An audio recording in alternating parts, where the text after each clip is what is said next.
great to be here today. I've known you guys for a few years. What's the last few weeks been like here in Busa? Oh, it's been a roller coaster of emotions, up and down. I think now the past maybe fortnight we're sort of getting into more of a system, and to be honest, feels like we're just learning a totally new business from what we've been doing. So previously, obviously, we had the dine-in experience, and now we're learning a takeaway business. We've done deliveries now, and we're doing gift boxes, Mother's Day boxes, deli, everything we can to stay open and survive, basically. When this all started, how many weeks ago was it now? It feels like every day is the same for me now, so it's all melded into one. So maybe a month or two, yeah. Yeah. So end of March, I think. That's right. So when I remember that day it happened, I came in here, I saw your husband, who you're partners with in this business. His face was ashen. He was white. Yeah. Since that day to the day now we're stood here, where Premier Daniel Andrews just yesterday announced that he's going to start easing restrictions as of tomorrow, pretty much. What have the numbers looked like? Because I mean, that day when I came in, it was a question mark whether you'd even exist in a week's time. Yeah. Where are we at now compared to that? I mean, when it first happened and we first found out, we had, I think, I can't remember exactly, but I think 24 hours notice we had that by 12 o'clock on the Monday, I remember it was a Monday, we would have to start doing takeaways only. And to be honest, it felt like we'd been given bad news, like someone was dying or someone had died or grief, or that's the only way I can describe it. We were so anxious, we felt sick to the stomach, but the local support was amazing, and we had a lot of amazing customers that came in and said to us, listen, we're still coming, we're still going to get coffees, it's a different format, but we're still here. And that's been the most amazing part.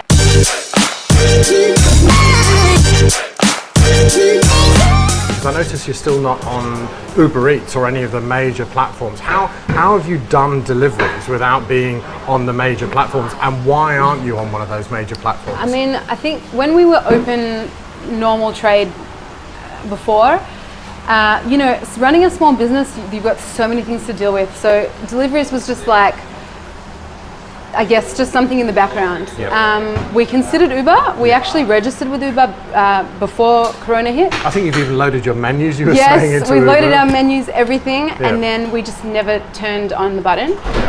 What's the reason for that? Why? To be honest, like fear. Like 35% commission is huge, and there's just no room. There's no more room in small business. The profit margins are so low anyway that a 35% cut would kill us. You've got to think about your service. You're an experience-based business. People come and want to have an experience in the cafe, and if you're going to back your kitchen up with lots of dockets, people that are sitting are going to wait longer for their food, and their customer service is going to be maybe worse off because of that. Yeah. So what are the positives? What are the positives of a 35% commission, longer wait time? I mean, you've gone from a business that had people physically in here. I mean, we're in amongst the chaos area where you used to have tables and people sat having lunch and breakfast, and you've suddenly become this overnight delivery business. How have you done that without going on to one of the major we platforms? kind of did our research, and we were looking at what was happening all over the world, and a lot of businesses weren't even allowed to do takeaways anymore, so people weren't allowed to come and get a takeaway coffee. So we thought the only way we would be able to stay open is if we did deliveries. So we had an emergency meeting after we heard all the announcements, the night of, and the next day we started doing deliveries. So there was no process. It was just like, this is what we have to do to survive. And you've done those deliveries yourself? So we're doing everything in-house, all ourselves. Wow. If you've received a delivery, it's from my husband usually, Aitam. And to be honest, people are so excited. People are so excited to see him at the door with a delivery. They want to support local businesses, so when they see that it's us doing the deliveries, it's like super exciting for them. And also, like a small thing, but like for us, everything is so important to us, and we're a bit of a control freaks. So leaving it to Uber, forget the commission, but leaving it to Uber to then do a couple of drop-offs and take longer, and the food might not arrive in a good, good quality. So that's sort of a huge consideration for us as well. So one of the things I remember, again, coming back to your husband, that day that I came in here when the proverbial had hit the fan. It had all gone crazy, and one of the things I said to your husband was, I'm going to be coming in here every morning and supporting you. Yeah. And you give us a bit of an insight on how the community have helped in supporting you. Yes, so basically we've received a phone call that night after they announced that we'd only be allowed to do takeaways, and it was from a company called KG Electronics. So I was at home with my little daughter, and my husband called me and he said to me, Tammy, and he burst into tears. And like, even just thinking about it now, genuinely, it makes me emotional because I can see. Really, I've seen him cry maybe twice in my life. We've been together 15 years, so he's not a crying person. He doesn't cry a lot.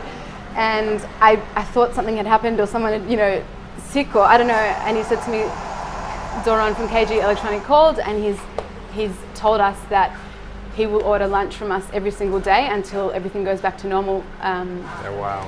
with his staff. And we're not talking 3 lunches a day. We're talking $500 to $600 orders daily, Wow. which is huge, and it's allowed us to maintain a few permanent staff. So our kitchen, we've got a couple of chefs on, and our bar. So yeah, that was just, we've never seen anything like that before, and it was a really, I guess, a confidence builder for us because it allowed us to remain working.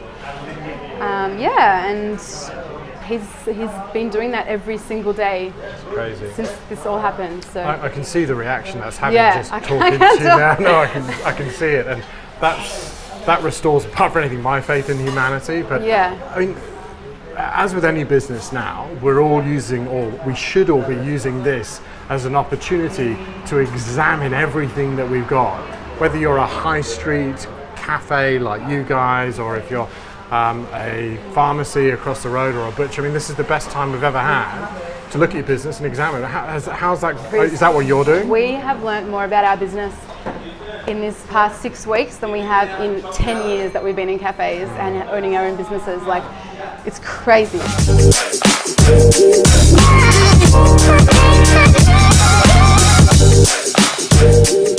And so we're in that week now where Daniel Andrews is going to start easing some of the restrictions. Is that going to have an impact on you? Is it going to change anything? Or I mean, initially I was actually quite worried because 10 people, allowing 10 people in a business at a time is not feasible for us. If I have to put on 3 more staff to 10 customers at a time, that's not feasible. With his announcements saying that he said for the month of May we're not going to be able to be open, I think he's actually supporting businesses like us, which is really positive, and it's really heartwarming for us.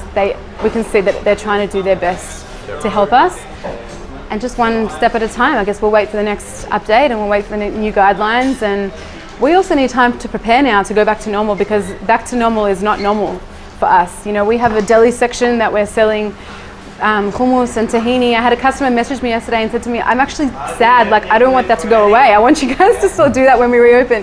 So we need to kind of reconsider everything. And I know there's going to be a few new guidelines about menus, and we're not allowed to have reusable menus now, I think. So there's so many things to consider and understand. So we need time to prepare for that. I'm fascinated to see where you go with this over the next few months. Tammy, it's been great to come in here and chat to you behind the scenes. We'll chat again soon. Thank you. Thank you. And thanks very much to Tammy from Boosa and her husband there. To chat a bit more about this, we've brought our resident psychologist back, the expert Sabina Reid. Sabina, welcome to CR Live again. You're in a different place this week, I think. I am. I move around a bit. New background. Different background. We saw heaps of emotion in there, Sabina. There was a lot of things going on. There was, Tammy even mentioned, it's a bit like there was a death in the family at one point. What's going on in a business owner's head there? I thought it was wonderful that Tammy's able to identify her feelings and express them in such an articulate way, because grief is such a normal experience or response to what we're experiencing now, particularly in small business. And I always define grief as the difference between where we are now and where we thought we would be. And doesn't that perfectly describe Tammy's experience? She never in her wildest dreams thought their business would be dealing with the challenges that they're facing now. So there's a very real sense of grief there. But what we need to do with these difficult emotions like grief, she talked about needing to, she talked about wanting to feel in control, I think. and she said she'd learned more than she'd ever learned in this Yeah. period of challenging times. So what we need to do is, when we feel these difficult emotions, they are a cue to do something different. If we feel grief, if we feel fear, instead of sort of drowning in them, they're a call to action. What can I do differently than what I've been doing? And I think particularly- that we've all had that feeling over the last few weeks, certainly around, my God, the world's exploded. We've had a bomb go off in our front driveway. When we get those feelings, if we're feeling like we can't do anything with that, and it's just this frozen expression that we almost go into of this not knowing what to do, what do we need to start doing there to be able to either pick ourselves back up or hit a place where we can then start working out what to do? Where do we need to go? So what you're really referring to there is this idea of paralysis, which comes in the fear. And when we feel that paralysis, of course, we feel stuck. And we often look back at what we don't want. We know what we don't want to feel, what we don't want to experience. And what we need to do in times like these is actually look forward. What is it how do we want the future to look? How do we want this afternoon? How do we want tomorrow to look? So we really need to draw sort of a metaphoric line in the sand, if you like, to say, instead of running from the fear and the confusion and the chaos, what is it that I'm moving towards? Because it's going to be different than where I've come from. And I love earlier you talked around how well Tammy had articulated her feelings there. I mean, we're all going through this, and I think we're all also understanding how to be a bit more open. I think one of the things that's really important is realizing that it's a cliched saying that everyone's throwing out there, but we are all in this at the same time. And that to some people is a little bit of a reassurance that it's not just us on our own going through this. That's a really important point. And I think if I had to define people into two camps, not just at this time, but forever, it's those that feel that we need to do life alone, in that we have to sort out our own solutions, we have to come up with our own answers, we need to use our own resources. And then camp B is a group of people who believe that other people are here to help us, that if you ask, you will receive, that there's an abundance of support. And this is really very much a mindset. And I think Tammy very clearly had that belief that others are here to support me. And if I ask for their help, they will lean in any way they can. And that was her experience. So I think that's another good takeaway if you're not just a small business owner, but just a human on the planet. Do I believe that other people are here to support me? Or do I feel, and this is something that we learn in our younger years, in our family of origin, really. If I ask for help, are my caregivers going to respond, or do I kind of have to work it out myself? A lot of people have had that experience, so they take that template with them into business and adulthood and beyond. So I think it's a useful question to ask myself, what is it that I believe other people can do for me? And of course, in return, what can I do for other people? And it's that kind of mindset that helps us move forward when we're feeling this sense of paralysis and fear. Sabina, as always, thank you so much for your expert insights as our CR Live psychologist here. Without even getting on a couch, you're showing us what the future looks like and how we can deal with these emotions. Thank you again for being with us today. We're going